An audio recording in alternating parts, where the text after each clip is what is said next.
Bonjour à tous et bienvenue sur Actu Crypto. On commence tout de suite avec un article du journal du Coin qui titre Crypto USA, la Maison Blanche rencontre pour la deuxième fois en moins d'un mois les leaders de l'industrie. Le Grenelle de la crypto. Après les salons feutrés du Willard Intercontinental Washington au début du mois de juillet, c'est cette fois de manière virtuelle que le camp démocrate a rencontré les leaders de l'industrie crypto américaine pour discuter de la future réglementation. Et le moins qu'on puisse dire, c'est que les enjeux sont énormes, car du côté républicain, on a déjà fait ce qu'il faut, et Donald Trump était encore il y a peu le candidat préféré du Web3 américain. Un casting 3 étoiles pour une réunion au sommet qui pourrait changer la donne de la présidentielle. Le casting de cette réunion virtuelle organisée par le député démocrate de Californie, Ro Khanna, était impressionnant. Et clairement, il a participé au succès de façade rapporté par les participants. Côté Web3, on a retrouvé devant leur écran les dirigeants de Ripple, le PDG de Uniswap, le responsable de Stellar, le PDG de Circle, le PDG de Kraken, le milliardaire Mark Cuban, et selon une source proche du dossier, il y avait également le responsable juridique de Coinbase. Par rapport à la réunion du début du mois, le nombre de personnes était moins important, mais cette même source a pointé l'importance de certaines personnalités présentes cette fois-ci. Le camp démocrate toujours un peu en retard sur la question crypto par rapport aux républicains. Concernant la teneur des débats, il fut bien évidemment question des derniers mois, et l'industrie crypto ne s'est pas privée de se plaindre de la SEC, de son président et de la politique américaine en général, même si on parla aussi des usages de la crypto et des effets positifs qu'une réglementation équilibrée pourrait avoir sur l'emploi et la croissance du pays. À la sortie, Paul Grewal a déclaré que toute conversation de cette administration sur la crypto est positive, et même s'il reconnaît qu'il n'est pas trop tard, il ne cache pas que le temps presse. Et c'est vrai qu'il ne reste plus beaucoup de temps pour convaincre le secteur de la bonne volonté du camp démocrate. Car après des années de bisbilles et de tensions, enterrer aussi vite la hache de guerre serait un véritable tour de force. Le camp de la candidate fraîchement nommée n'a donc pas dit son dernier mot, et l'initiative Crypto for Harris, dont elle n'est pas à l'origine, tombe à pic pour mener un lobbying intense auprès des électeurs et des représentants d'une industrie qui a en grande majorité déjà choisi son camp, celui de Trump. Cependant, la minorité démocrate de la crypto espère toujours contrer l'ex-président tout en défendant son secteur, et il se murmure que Mark Cuban et Anthony Scaramucci pourraient être à l'origine de ce collectif. On suivra tout ceci de près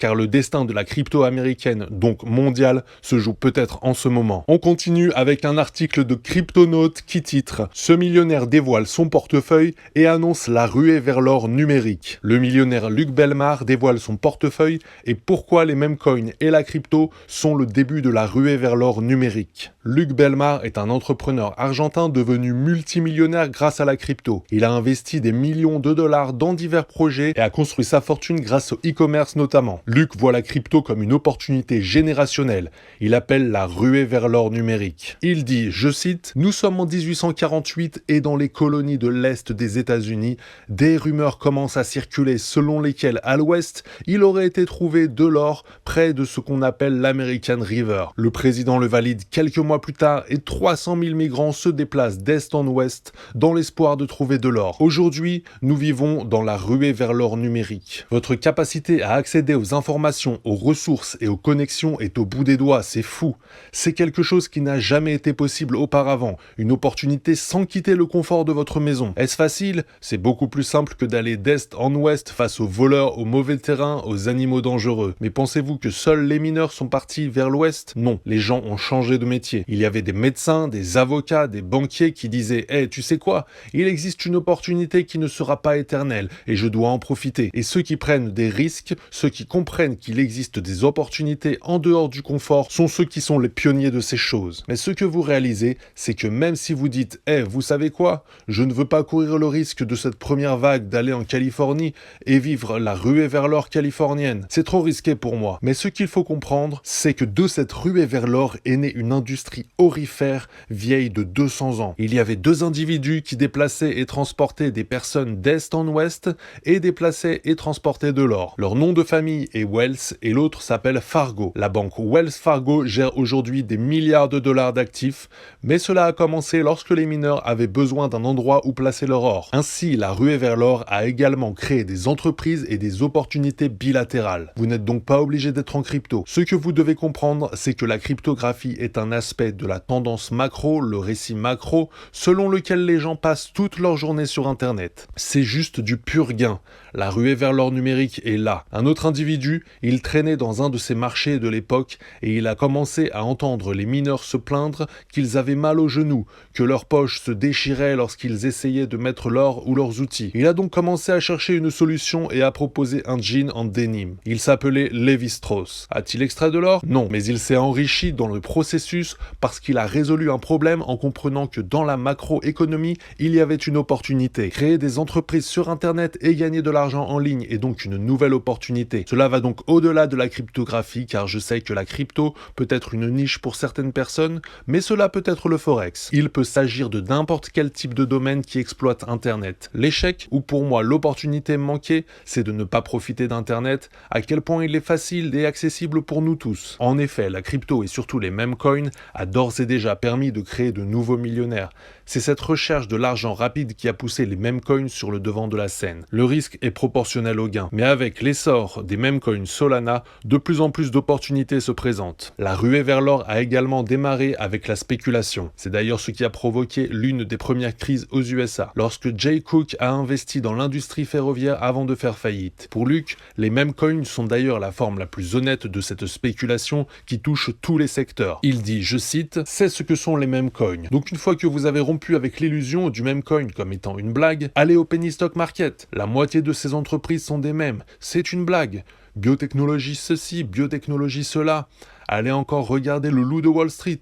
C'est un environnement fou là-bas. Et maintenant, ce que vous voyez, ce sont des pièces mêmes qui sont une véritable forme de cette idée selon laquelle les gens veulent gagner de l'argent rapidement. Mais désormais, il ne s'agit plus de cette illusion stupide quant à savoir si les revenus de cette entreprise sont réels ou non. Il existe une pièce de monnaie et que la culture l'adopte ou non, c'est juste votre pari et votre jeu. Mais c'est pour moi la partie la plus honnête de toute la cryptographie. Les meme coins, le début de l'histoire. C'est dans ce contexte que les meme coins font partie de la culture, de l'histoire, une répétition du passé et des autres industries, surtout dans un univers où beaucoup d'altcoins se concentrent presque uniquement sur la technologie. Il est donc facile de se focaliser sur la technologie et non l'utilité, ce qui biaise notre conviction et notre investissement. Selon Luc, c'est la grande force des meme coins. Aucune tech, juste de la hype pure et dure et une communauté. Il dit, je cite, « Tout peut devenir inutile en 30 jours environ. Vous savez comment fonctionnent des pièces mèmes? Mais je vais vous donner le principe de ce qui donne de la valeur à un meme coin. Je pense que c'est important. J'ai dit que la raison pour laquelle les meme coins fonctionnent est qu'il n'y a pas de technologie complexe, pas de récit et pas de mensonge. C'est juste de la communauté et de la hype. C'est tout. Donc lorsque vous recherchez des meme coins, lorsque vous recherchez ces x100, lorsque vous recherchez ces x1000 qui existent et que les gens ont identifié des tendances, recherchez l'équipe qui possède le jeton. Ils doivent être capables de maintenir un certain niveau d'approvisionnement. Si l'offre n'est pas bien gérée et qu'elle doit être distribuée aux bourses, elles finissent par être cotées, elles doivent l'avoir dans leurs réserves. Si vous n'avez pas de jeton et que vous faites partie de l'équipe, de quel type d'incitation disposez-vous pour que le prix augmente? Et puis enfin, il doit être tendance dans le narratif. Vous allez voir des meme coins sur Monad, sur Solana. Il y a par exemple des jetons comme Bread sur Base qui se portent extrêmement bien. C'est parce que ce qui compte dans la culture des mèmes, c'est de savoir qui peut attirer l'attention. Luc nous donne alors sa stratégie et son portefeuille actuel. Il déclare que les meme coins ont leur cycle et qu'il est nécessaire de bien prendre les profits pour les réallouer vers d'autres cryptos qui attireront l'attention dans un prochain narratif. Il dit, je cite, « Mais comme tout le reste, les meme coins ont juste un cycle au sein de la course haussière. Et après que ça explose, cela passe à d'autres cryptos. Qu'il s'agisse de l'EA, que ce soit de la GameFi, il y a toujours un cycle dans son récit. Je suis très attaché à ETH. Environ 25% sont sur des ETH et puis 25% sur des meme coins. J'ai aussi mon côté des gènes. J'ai probablement pris approximativement 25% en crypto IA. Toutes ne vont pas performer, bien sûr. Et puis les autres se diversifient dans différents projets DeFi, dans des entreprises ou des projets qui construisent réellement des modèles comme Jupiter. J'ai acheté pour approximativement 5 millions de dollars de Jupiter à 60 cents. Ce sont donc des vrais projets avec de vraies communautés. C'est plutôt un bon portfolio que j'ai mis en place. Et nous avons deux autres pièces qui, je pense, fonctionneront extrêmement bien. Ils ne sont pas encore sortis. Il y a Monad qui est une L1 en concurrence sur l'EVM Ethereum, qui est la machine virtuelle d'Ethereum. Et on termine avec un article de Cryptost qui titre « La CFTC accorde $1 million à un informateur pour avoir dénoncé un exchange crypto. C'est ce qu'on appelle un timing millimétré. » Tandis que l'exchange en faillite FTX et la CFTC ont trouvé un accord à 12,7 milliards de dollars approuvé par la justice, l'agence fédérale a offert une récompense d'$1 million à un lanceur d'alerte ayant fourni des informations sur un exchange crypto. La CFTC verse $1 million de récompense à un informateur. Ce jeudi, la CFTC des États-Unis a annoncé l'attribution d'une récompense de plus de $1 million à un lanceur d'alerte. Ce dernier a fourni des informations primordiales et une assistance importante ayant permis à l'agence fédérale indépendante chargée de la régulation des bourses de commerce d'intenter une action coercitive liée au marché des actifs numériques. Selon le dossier de la CFTC, 6 personnes ont tenté d'aider l'agence dans le cadre de cette enquête. Seule une d'entre elles a fourni des informations suffisamment précises, crédibles et opportunes permettant d'initier une procédure judiciaire. Pour Brian Young, directeur du bureau des lanceurs d'alerte de la CFTC,